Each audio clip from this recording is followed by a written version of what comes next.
Sejarah peradaban manusia mencatat banyak nama yang menggoreskan kisah di lembaran-lembaran zaman tentang keahlian militer yang layak ditiru.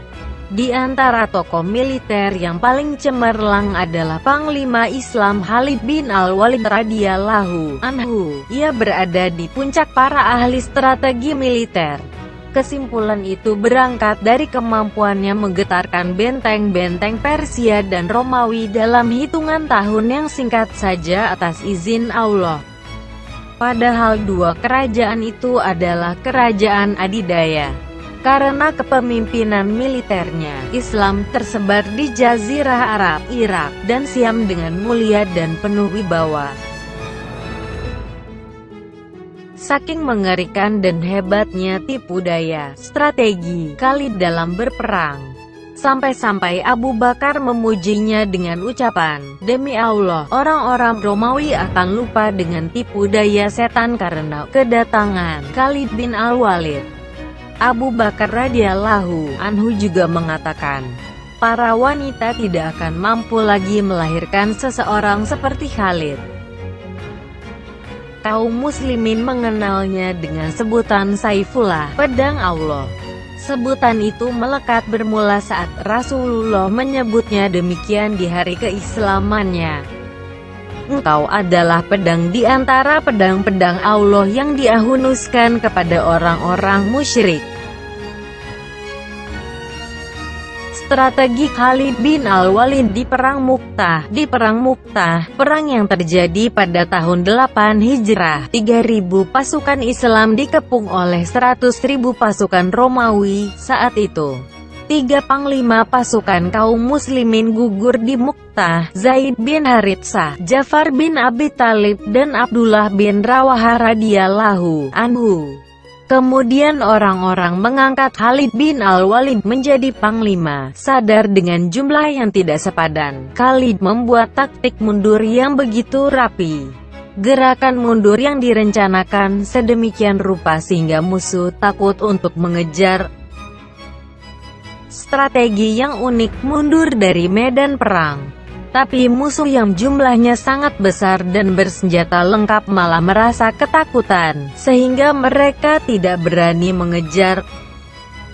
Kaum muslimin pun pulang dengan selamat. Bahkan, setelah peperangan, taktik itu memberikan ketakutan yang membekas. Pasukan Romawi yang sebelumnya meremehkan kaum muslimin, kini melihat mereka sebagai musuh yang menakutkan. Peran besar menghadapi orang-orang murtad. Setelah Rasulullah wafat, Abu Bakar As-Siddiq diangkat menjadi pengganti beliau. Di masa itu, terjadi gelombang pemurtadan. Sebagian kabilah yang dulunya Muslim, kemudian keluar dari Islam, yang dahulu membayar zakat di zaman Nabi, kini tidak lagi menunaikannya. Madinah mendapat ancaman.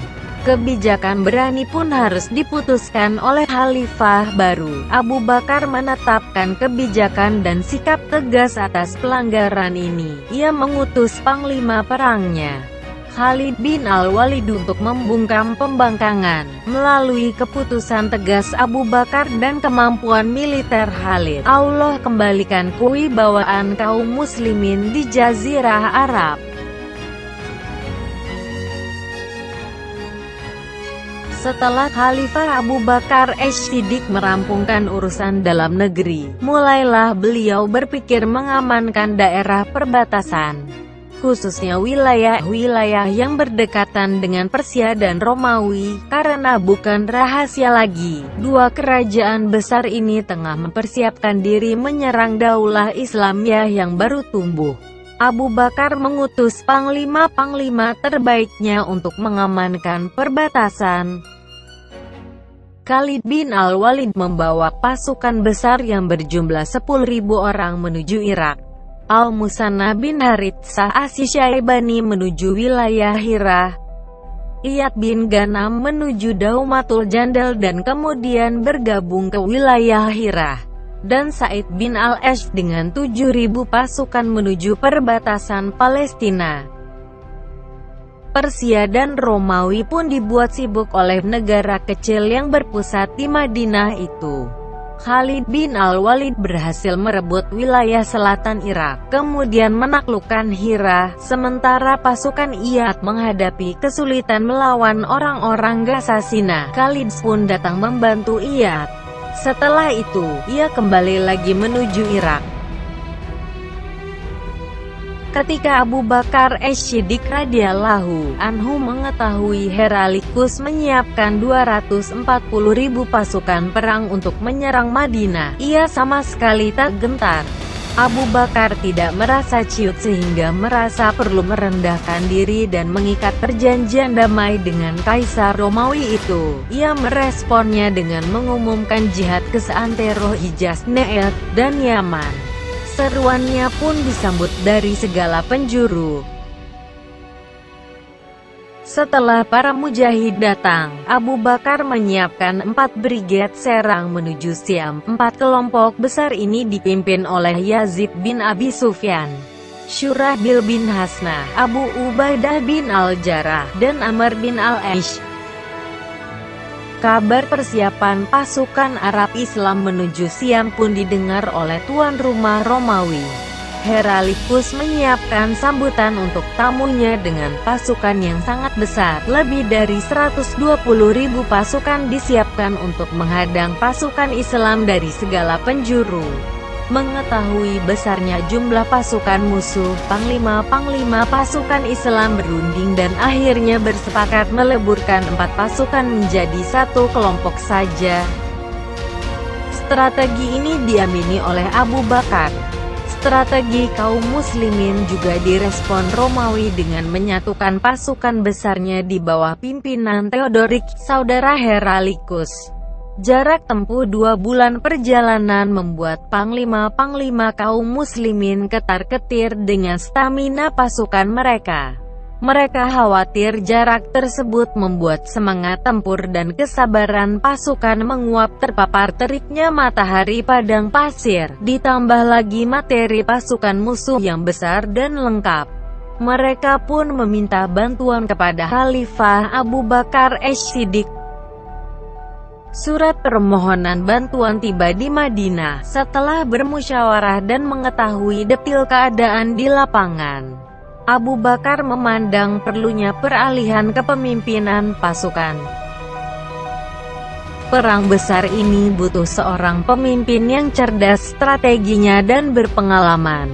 Ia memerintahkan agar Khalid bin al-Walid yang berada di Irak berangkat menuju Syam. Abu Bakar perintahkan Khalid membagi 2 pasukannya. Setengah ditinggal di Irak dan setengah lagi berangkat ke Syam. Pasukan Irak, Khalid serahkan ke Pat al-Musanna bin Haritsah. Kemudian ia bersama pasukan lainnya berangkat menuju Yarmuk menambah materi pasukan kaum muslimin di sana. Strategi ini bertujuan agar aktivitas militer di Irak berjalan dan pasukan di Syam pun mendapat bantuan. Khalid menyiapkan batalion yang kuat, yang terdiri dari para panglima pilihan, seperti Al-Ka bin Amr at-Tamimi, Darar bin al-Khattab, Darar bin al-Aswar, Ashim bin Amr Del, sampai akhirnya terkumpullah 10.000 pasukan berangkat menuju Syam. Kecerdasan strategi militer Khalid dalam perang Yarmuk telah tampak sejak mula. Terlihat pada caranya memilih jalan menuju lembah Yarmuk. Ia memilih melewati gurun-gurun yang bergelombang dan memiliki sumber air yang langka, sehingga pergerakan pasukan tidak mencolok. Kontur tanah bergelombang menyembunyikan pasukan dari penglihatan. Sementara sumber air langka membuat orang-orang jarang tinggal atau melewati tempat tersebut. Sehingga kerahasiaan pasukan bantuan pun tetap terjaga. Tentunya strategi ini membutuhkan pengenalan detail terhadap kondisi alam. Khalid mendiskusikan bagaimana solusi kebutuhan air pasukan dengan penunjuk jalannya, Rafi bin Amirah. Rafi menyarankan agar semua pasukan membawa air sekemampuan mereka masing-masing. Sedangkan kuda-kuda mereka disiapkan sumber air sendiri. Mereka membawa 20 onta yang besar. Onta-onta meminum air yang banyak. Kemudian pada saatnya nanti, mereka disembelih dan dimanfaatkan simpanan air di tubuh mereka untuk kuda-kuda yang kehausan. Sedangkan dagingnya dimakan oleh pasukan. Khalid memotivasi pasukannya dengan mengatakan, "Kaum muslimin, jangan biarkan rasa lemah menjalari kalian, dan rasa takut menguasai kalian. Ingatlah, pertolongan Allah itu datang tergantung dengan niat, dan besarnya pahala itu tergantung pada kadar kesulitan. Seorang muslim wajib untuk tidak khawatir terhadap sesuatu, selama Allah menolong mereka." Para pasukan menanggapi seruan Khalid, "Wahai Amir, Allah telah mengumpulkan banyak kebaikan pada dirimu. Lakukanlah strategi yang ada di benakmu dan berjalanlah bersama kami dengan keberkahan dari Allah." Rute perjalanan pasukan Khalid adalah Qorqarah, Su'ar, Palmyra, Al-Qaryatain, Huwarin, Marahid, Bosra, dan tujuan terakhir Yarmouk. Pasukan ini berjalan melibas padang pasir di saat malam, pagi, dan menjelang siang, karena di waktu-waktu tersebut cuacanya tidak panas. Selain menghemat energi, cara ini juga menjaga penggunaan air agar tidak boros. Sebelum tiba di Yarmouk, pasukan Khalid bertemu dengan pasukan Yazid bin Abi Sufyan, Abu Ubaidah bin Al-Jarrah, Amr bin Al-Aish, dan Syurahbil bin Hasnah di Ajnadai. Kemudian para panglima itu berkumpul dan berdiskusi. Khalid mengatakan, jumlah pasukan musuh sekitar 240.000 orang, sedangkan total pasukan kita 46.000 orang. Namun Al-Quran yang mulia mengatakan, كم من فئة قليلة غلبت فئة كثيرة بإذن الله والله مع الصابرين. Betapa banyak terjadi golongan yang sedikit dapat mengalahkan golongan yang banyak dengan izin Allah. Dan Allah beserta orang-orang yang sabar. Surat Al-Baqarah ayat 249. Setelah memahami gagasan-gagasan panglima yang lain dan mengetahui bahwa pasukan Romawi bersatu di bawah komando Theodoric, Khalid memantapkan pilihan menyatukan pasukan muslim di bawah satu komando pula. Strategi ini juga menutup celah setan untuk memecah belah pasukan apabila dipimpin oleh banyak pimpinan. Pada hari pertama perang, pasukan dipimpin oleh Khalid. Hari-hari berikutnya, panglima yang lain bergiliran menjadi pimpinan pasukan. Tidak diragukan lagi, Khalid sangat mumpuni dalam mengatur strategi perang. Ia memenangi banyak perang di Jazirah Arab dan berpengalaman menghadapi negara-negara besar. Kemampuannya mengeluarkan pasukan dari keadaan kritis juga luar biasa, dan strategi perangnya selalu berbuah kemenangan. Khalid mulai membagi pasukan Arab Muslim menjadi 46 batalion. Setiap batalion terdiri dari 1.000 pasukan dan dipimpin seseorang yang tangguh di antara mereka. Kemudian ia mengelompokkan pasukan-pasukan itu di jantung pasukan, sayap kanan, dan sayap kiri. Jantung pasukan terdiri dari 15 batalion di bawah pimpinan Abu Ubaidah bin Al-Jarrah. Pasukan sayap kanan juga terdiri dari 15 batalion yang dipimpin oleh Amr bin Al-Aish dan Syurahbil bin Hasnah sebagai wakilnya. Demikian juga pasukan sayap kiri terdiri dari 15 batalion yang dipimpin oleh Yazid bin Abi Sufyan. Satu batalion lainnya berada di garis belakang. Batalion ini diizinkan bergerak bebas tergantung kondisi perang. Pimpinan batalion akhir ini adalah Ikrimah bin Abi Jal, sementara Khalid bin Al-Walid berada di jantung pasukan, memimpin mereka semua dari posisi tersebut. Setelah pasukan tertata rapi, ia menyemangati mereka untuk berjihad dan bersabar dalam menghadapi musuh. Khalid menyusun rencana. memerintahkan pasukannya menunggu Romawi terlebih dahulu yang memulai peperangan. Ketika kuda-kuda mereka sudah menyerang garis depan pasukan Islam, Khalid diinstruksikan agar pasukan tetap membiarkan mereka leluasa hingga masuk jauh ke dalam sampai garis belakang pasukan. Di belakang, mereka akan disergap pasukan kavaleri. Keadaan itu akan memecah pasukan infanteri Romawi dan kavalerinya. Kaum muslimin pun bisa dengan mudah melibas infanteri Romawi. Khalid memilih taktik defensif karena di belakang mereka ada kota Madinah yang harus dilindungi. Sedangkan orang-orang Romawi lebih memilih menyerang dahulu karena mereka berada di lembah Yarmuk yang dikelilingi oleh 3 bukit. Ketika orang-orang Romawi sampai di tempat itu, kaum muslimin menyeberangi sungai hingga berada di sisi kanannya, dan orang-orang Romawi dikepung bukit sementara di hadapan mereka ada pasukan kaum muslimin. Saat fajar hari, tanggal 28 Jumadil Ula 13 Hijrah, mulailah kaum muslimin memprovokasi Romawi. Sesuai rencana Khalid, pasukan berkuda Romawi memasuki garis depan pasukan Islam, dan Khalid telah menyiapkan pasukan berkuda untuk menghadapi mereka. Keadaan berjalan sesuai rencana. Tentara-tentara Romawi diterkam oleh singa-singa Islam. Mereka lari kocar-kacir. Ada yang menuju sungai, ada pula yang memasuki jurang-jurang. Mereka kian terpojok dan banyak yang tewas terbunuh.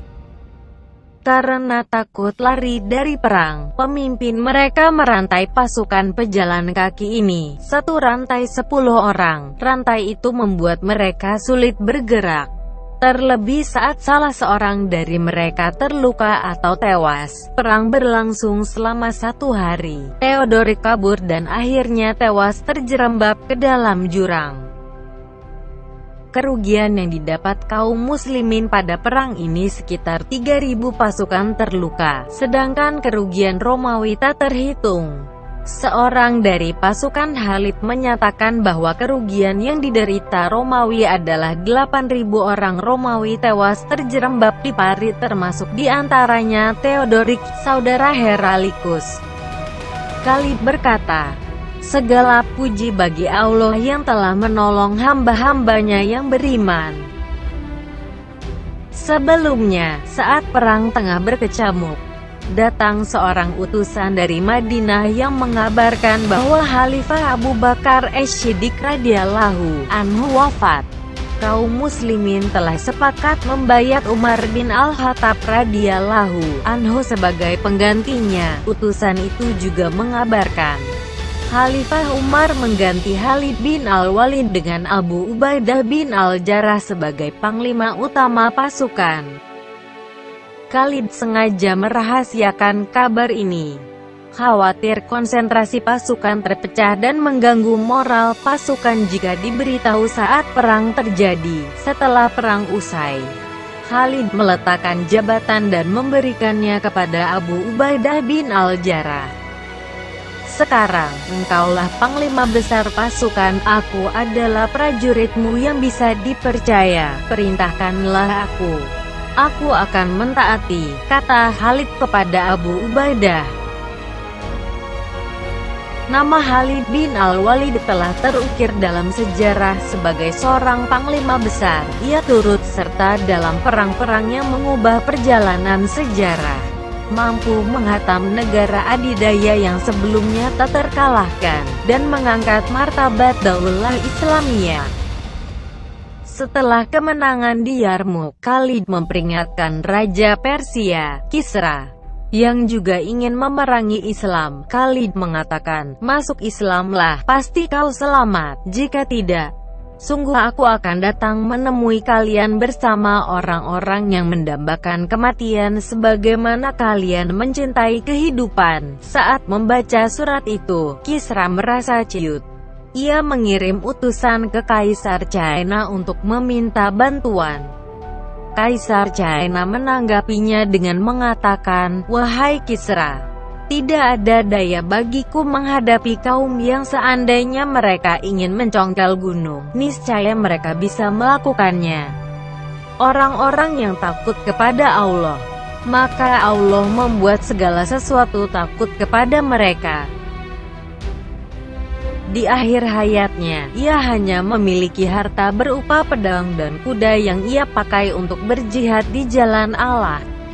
Saat itu ia menangis. Inilah keadaanku, akan wafat di atas kasurku, padahal tidak satu jengkal pun di tubuhku kecuali terdapat bekas sabetan pedang, atau tusukan tombak, atau luka bekas anak panah yang menancap di jalan Allah. Aku mati seperti seekor hewan, padahal aku berharap mati syahid di jalan Allah. Karena itu, jangan tidur mata-mata yang penakut. Benarlah firman Allah. من المؤمنين رجال صدقوا ما عاهدوا الله عليه فمنهم من قضى نحبه ومنهم من ينتظر وما بدلوا تبديلا. Di antara orang-orang mukmin itu ada orang-orang yang menepati apa yang telah mereka janjikan kepada Allah, maka di antara mereka ada yang gugur, dan di antara mereka ada pula yang menunggu-nunggu dan mereka tidak merubah janjinya. Surat Al-Ahzab ayat 23. Sampai ketemu di kisah lainnya. Salam hangat.